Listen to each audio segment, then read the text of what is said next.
Assalamualaikum warahmatullahi wabarakatuh. Jumpa lagi dengan saya di channel Edward Sasmita. Channelnya inspiratif bagi para petani. Di kesempatan pagi hari ini kita akan berbagi tips atau mereview tentang bagaimana teknik atau cara penjepitan mulsa agar mulsa yang kita pasang terlihat rapi, kencang, dan mampu bertahan hingga 3 atau 4 kali musim tanam. Di sini kita akan mereview tentang kelebihan dan kelemahan cara atau teknik penjepitan mulsa itu sendiri. Teknik atau cara penjepitan mulsa yang pertama yaitu kita tidak menggunakan paku penjepit atau bambu penjepit mulsa. Kita hanya menggunakan cangkul seperti menguruk atau menimbun mulsa itu sendiri. Caranya seperti ini saja. Kita tarik bagian sisi pinggir dan kita tahan, dan lalu kita timbun seperti ini.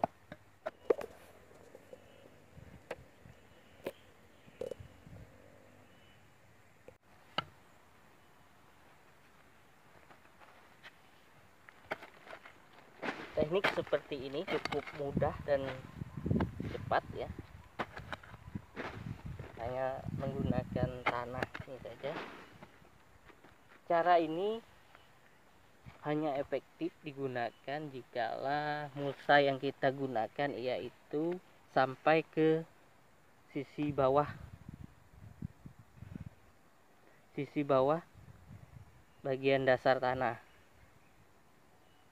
Kalau mulsa yang kita gunakan seperti ini menggantung, cara ini tidak efektif karena jikalau diguyur hujan atau tertimpa hujan, tanah ini akan hanyut terbawa air, jadi mulsa akan lepas.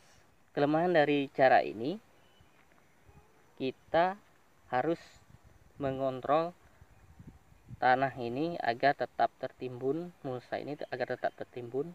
Jikalau hujan, kita harus kontrol. Itulah cara yang pertama. Lanjut kita lakukan cara yang kedua. Cara yang kedua yaitu kita perlu menyiapkan bambu atau paku penjepit seperti ini yang sudah kita tipiskan. Yang kita ambil hanya bagian sisi kulit atau sembilunya saja, dan setiap ujungnya kita ditajamkan atau kita runcingkan. Pemasangannya seperti ini. Kita tarik, kita tancapkan.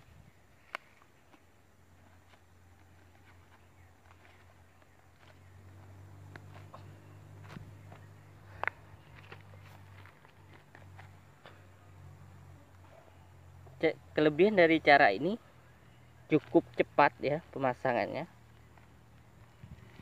cukup cepat, hanya menancapkan saja. Dan kelemahannya, mulsa terlihat robek jika pemasangan pakunya tidak begitu rapat, akan tertiup angin, ini akan terrobek ya. Kelemahan dari teknik ini, yang pertama, mulsa terlihat robek dan berlobang karena ditancap di bagian sisi pinggir mulsa, akan mudah cepat robek. Dan kedua, banyak sekali memakan bambu ini, paku penjepit.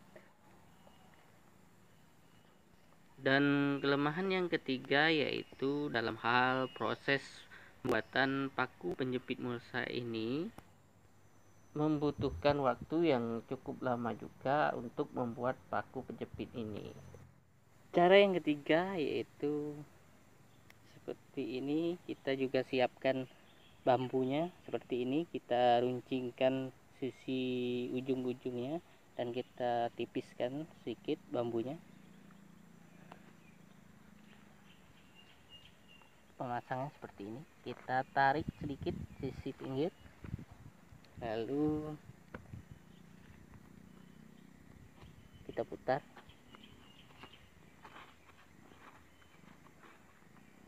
Lalu kita tancapkan, kita tarik. Iya.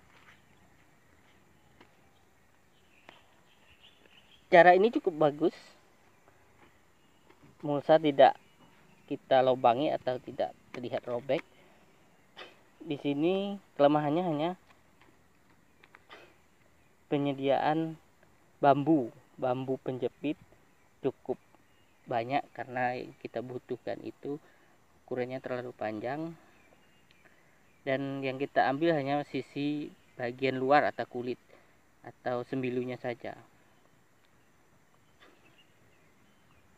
Lanjut kita teknik pemasangan atau cara pemasangan mulsa yang keempat. Teknik atau pemasangan mulsa yang keempat ini cukup berbeda ya. Paku penjepit atau bambu yang kita gunakan seperti ini, hanya seperti paku saja. Semua bagian bambu kita gunakan dan kita potong hanya sekitar 10 atau 15 cm saja.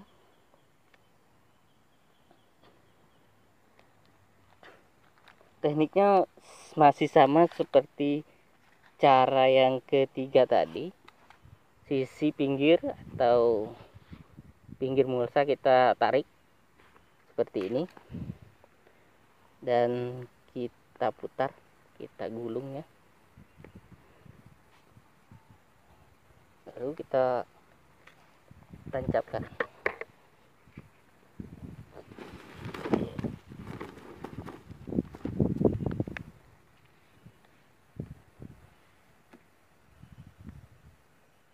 Cara ini cukup bagus. Mulsa tidak terlihat robek. Sama seperti cara yang ketiga. Hanya saja cara ini dalam hal pembuatan pakunya. Pakunya ini sangat mudah kita buat dan tidak memakan banyak paku atau bambu. Jadi selain bambu, kita bisa juga gunakan kayu. Di sini bisa sangat hemat sekali.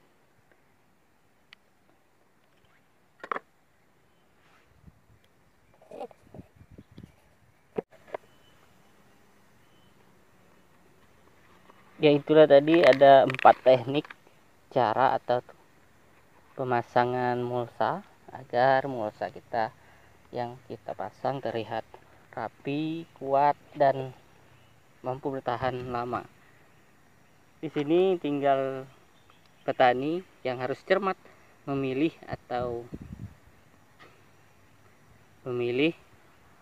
teknik atau cara pemasang mulsa.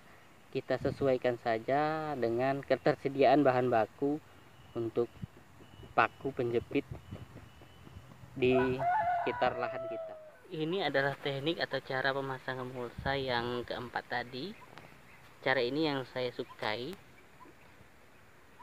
Mulsa masih tetap bisa bertahan walaupun udah robek-robek ya. Sisi pinggir dari bagian mulsa tersebut masih bagus, tidak lepas.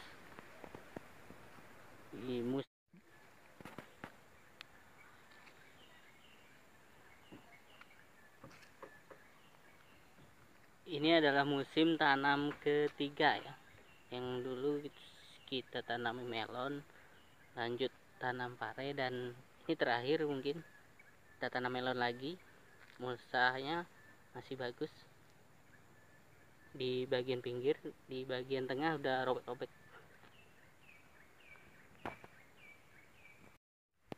Cukup sekian dulu video kita kali ini, semoga bisa bermanfaat. Assalamualaikum warahmatullahi wabarakatuh.